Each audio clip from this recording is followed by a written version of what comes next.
Hello everybody કે video તો આપણે ઘણા બધા જોયા અને વિડીયો તો મેં ઘણા બધા બનાવ્યા, જેમ કે ખેડૂતોના વળતરનું પેકેજ, જેમ કે રસ્તાઓની તકલીફ, જેમ કે મારી ખુદની તકલીફ. તો હવે આપણે એક એવા વિડીયો વિશે વાત કરવાના છીએ જે તમારા હૃદયના ધબકારા હલાવી દેશે. તમે કેટલા બી કઠણ અહીંયાના હશો તો બી તમારી આંખમાંથી આંખોડું પડી જશે. તો હું તમને એવો એક સ્ક્રીન ઉપર વિડીયો બતાવવા જઈ રહ્યો છું કે જે વિડીયોની અંદર એક ભાઈ પોતાનો જીવ જોખમમાં મૂકી અને એક બાળકને બચાવવા માટે પાણીની અંદર કેવી રીતે મહેનત કરી અને તે બાળકનો જીવ બચે તે માટેનું જોખમી કાર્ય કરે છે અને તે બાળકને બચાવે છે.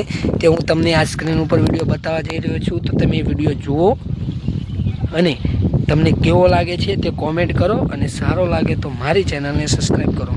તો જુઓ આ વિડીયો હું તમને બતાવવા જઈ રહ્યો છું સ્ક્રીન ઉપર. सामने फौज है क्योंकि इम्तिहान की है घड़ी, तू तेरा अस्त्र है तू ही तेरा शस्त्र है हर घड़ी.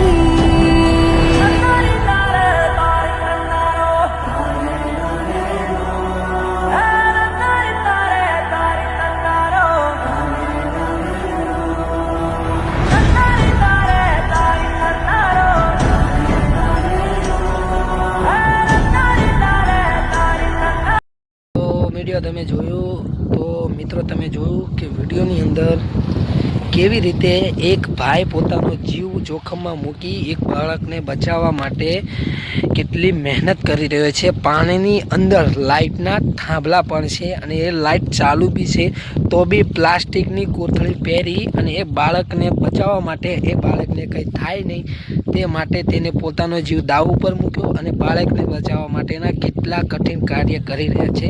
તો તમે તે વિડીયોની અંદર જોયું. તો મિત્રો તમને જો તમે લોકો એવું વિચારતા હોય કે આ દુનિયાની અંદર કોઈ સારા માણસ નથી, તો હું તમને એટલું જણાવી દઉં મિત્રો કે 99માંથી જો 5% બી સારા લોકો હોય તો આ બાળક માટે અને આ જે ભાઈએ કાર્ય કર્યું છે તે ભાઈ માટે આ વિડીયોને બને તેટલો શેર કરો. અને મારું કહેવું તમને કેવું સાચું લાગ્યું કે ખોટું લાગ્યું, મારા વિચારો તમને ગમ્યા હોય તો મારા વિડીયોને લાઈક કરો, મારી વિડીયોને શેર કરો અને મારી ચેનલને સબસ્ક્રાઈબ જરૂરથી કરો. મિત્રો જો આ વિડીયોને તમારા દિલને, તમારા પથ્થર જેવું દિલ જો તમને આંખમાંથી આવડા ના પડાવી દે ને મિત્રો,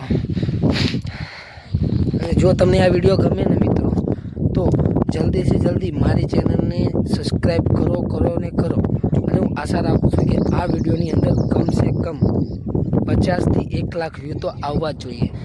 જો મારા વિડીયોની અંદર કંઈ બી તમને એવી દુઃખભરી ભાવના દેખાશે તો મારા વિડીયોની અંદર 50,000થી લાખ વ્યૂ તો ચોક્કસ આવશે. હું એવી તમથી આશા રાખું છું.